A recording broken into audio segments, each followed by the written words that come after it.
So on Twitter now, I see Representative Devin Nunes, or some variation of that, is trending.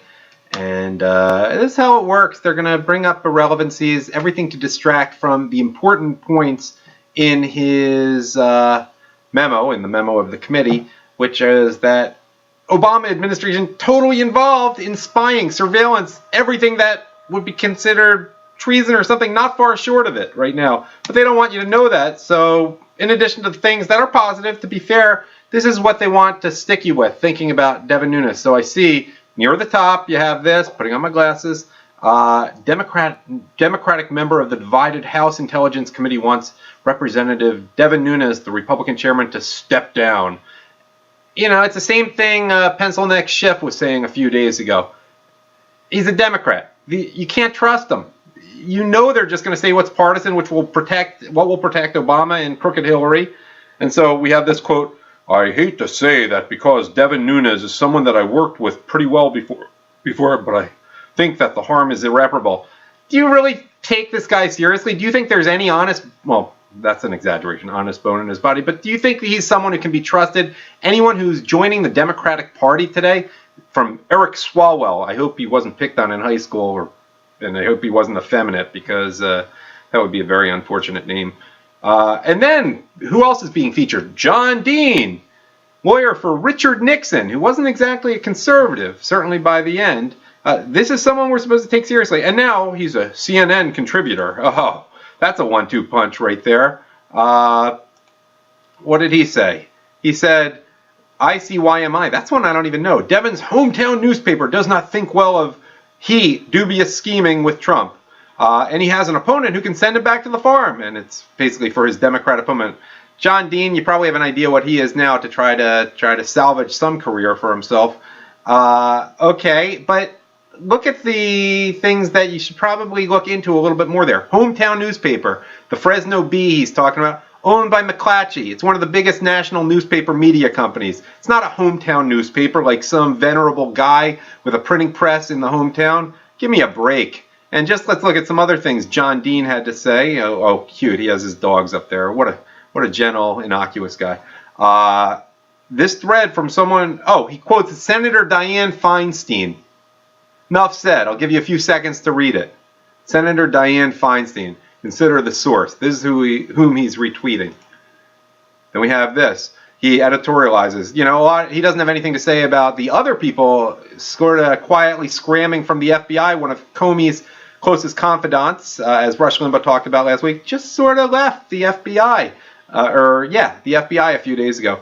But John Dean informs us, she's leaving because she is smart. Trump is corrupting the leadership of the Justice Department, wanting to run the place like a protection operation. No, she may be smart to leave now, but smart for other reasons. CYA, you know what I'm talking about? Then we have this, featured near the top, Jeremy Neuberger. He has some satirical thing in there because, after all, he is a satirist. Take a look at his cover photo, the banner at the top. What a funny guy. He has the Orthodox Jewish guy. I don't know if it's a guy dressed up as an Orthodox Jewish guy, but you know what? People who are observantly Jewish are a lot more relevant than oh-so-clever secular liberal Jews like you, Neuberger. He's a filmmaker, a doc filmmaker, and a satirist, and his latest film, Heading Home Doc, world premieres at Jewish Film Festival I guess that's this weekend.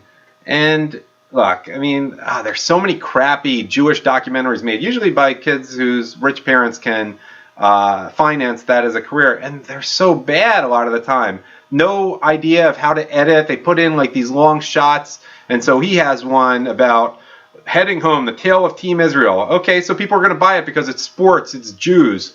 And by the way, I can say this, I'm an observant Jew, which he probably is not. Okay, Israel won one game, but these guys weren't Israeli on the team. But come on. They were American who might not have even had a Jewish mother or a Jewish father, which is not halakhically Jewish. It's not good for Israeli citizenship. But people, you know, not religious Jews, but secular Jews in these places eat it up. So he has a satirical piece in which he has Devin Nunes on a black horse, and you can read it. He has like 15 different tweets in a row about it. Whatever. And, that's featured near the top. And then we have Josh Kaplan from the Gay Twink Pundit, one of the biggest neo-plagiarizers there is. Yeah, he's on the right. But what an arrogant little shit this guy is. I've had interactions with him. I can tell you more if you want to know.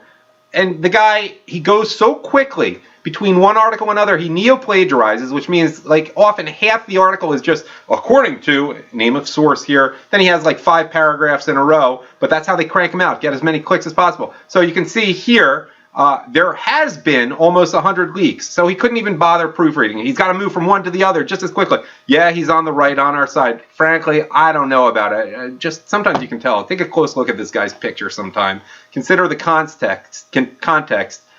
Who runs the gay twink pundit, who its White House correspondent is. I think there may be something else there. By the way, he's not even in America. I just don't like this guy. I can tell you more about that another time.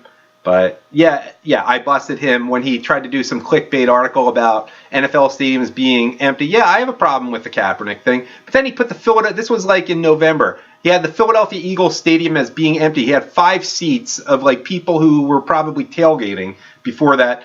And it was before the game had even started. That's what people do. They don't come in for kickoff necessarily. And he tried to say even, the Philadelphia Eagles are boycotting the NFL. Totally untrue. I'm from the Philadelphia area.